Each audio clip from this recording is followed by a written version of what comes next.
Chapter 5, The Hat.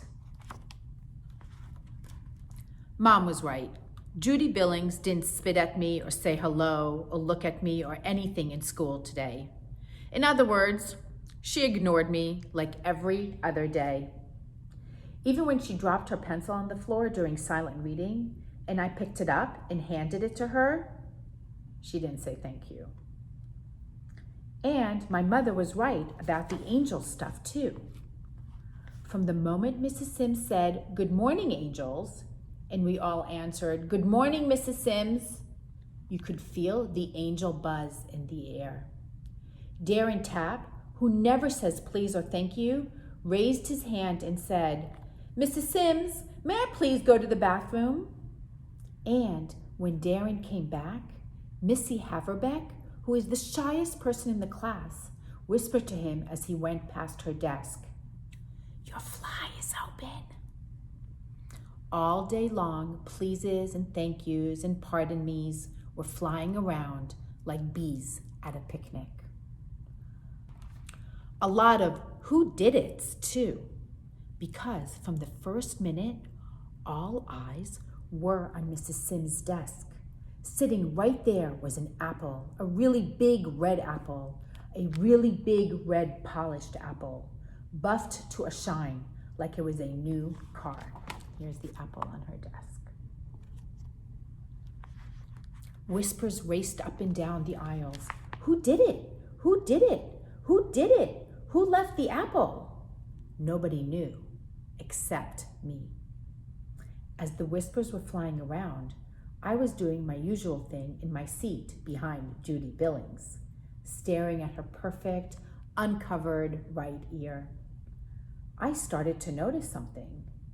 The perfect curve at the top of her ear was getting pink, then red, then whispers were flying, and Judy Billings was blushing.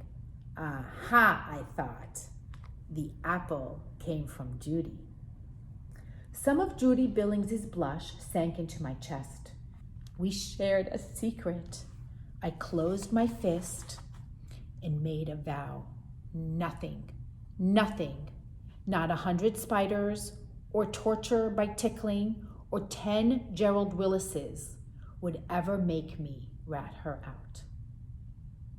During silent reading, Mrs. Sims was writing something. It was hard to concentrate on my book.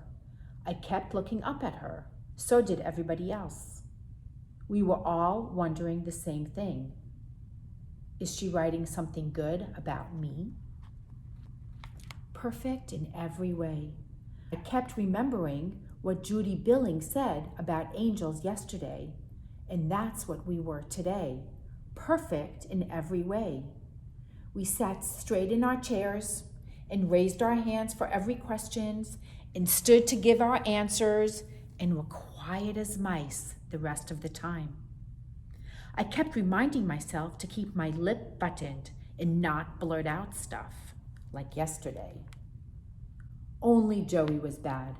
He kept making noises and funny faces. He was trying to make us laugh, but nobody did.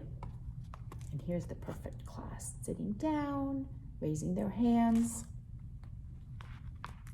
Even in the lunchroom, we were perfect.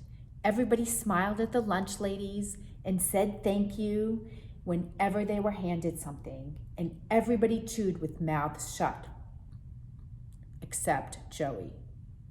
Then came after lunch recess. It was a warm and sunny day, but really windy. Swings were flapping when nobody sat on them. Basketball shots were curving. Besides the wind, everything was going along pretty normal until a yellow baseball cap came flying onto the playground. On the other side of the fence, a lady in a sweatsuit was stopped, jogging in place. She was pointing to our hat, which had blown off and landed among a bunch of us third graders. For a second, nobody moved. And then it hit all of us at once. A good deed. About 10 of us pounced on the hat. There were so many hands, the best I could do was grab somebody's wrist. We were wrenching and pulling and twisting 10 different ways on that hat. I got it, let go, I got it.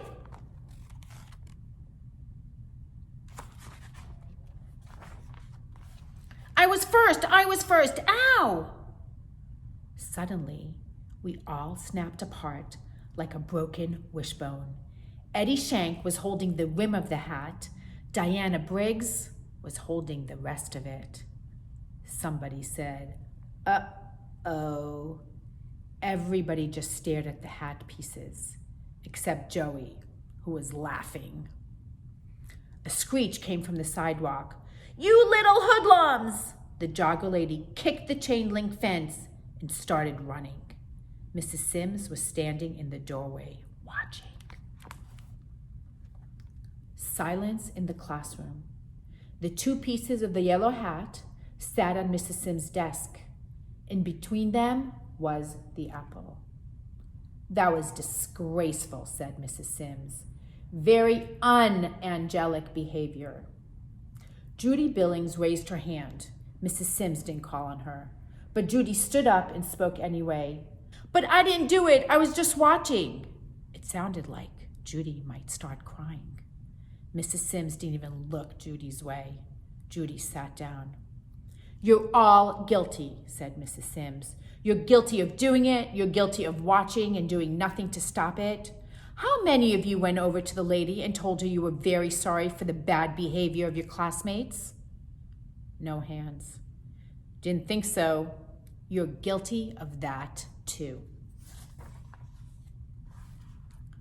She looked at us like we were burnt toast. "Angels, ha! This may be the first class where nobody gets a halo." "Angels, ha! You are no better than a pack of sharks after a pack of meat." Joey burst out laughing. "Button it, Peterson," said Mrs. Sims. Joey buttoned it. The rest of us stopped breathing. "I guess it was all just words, huh?" said Mrs. Sims. "Angel talk. No angels do this." She held up half a hat in each hand. "Will never happen again." Her eyes went up and down the rows, zapping each of us with a "yeah, you" glare. She put the hat halves down. "Got it?" No sounds came from us. We just boggled and nodded. That was the end of chapter 5. Next week, we will continue with chapter 6. It was true. I hope you enjoyed chapters 3, 4, and 5 of Third Grade Angels by Jerry Spinelli. Looking forward to reading you more next time. Bye-bye, Third Grade Angels.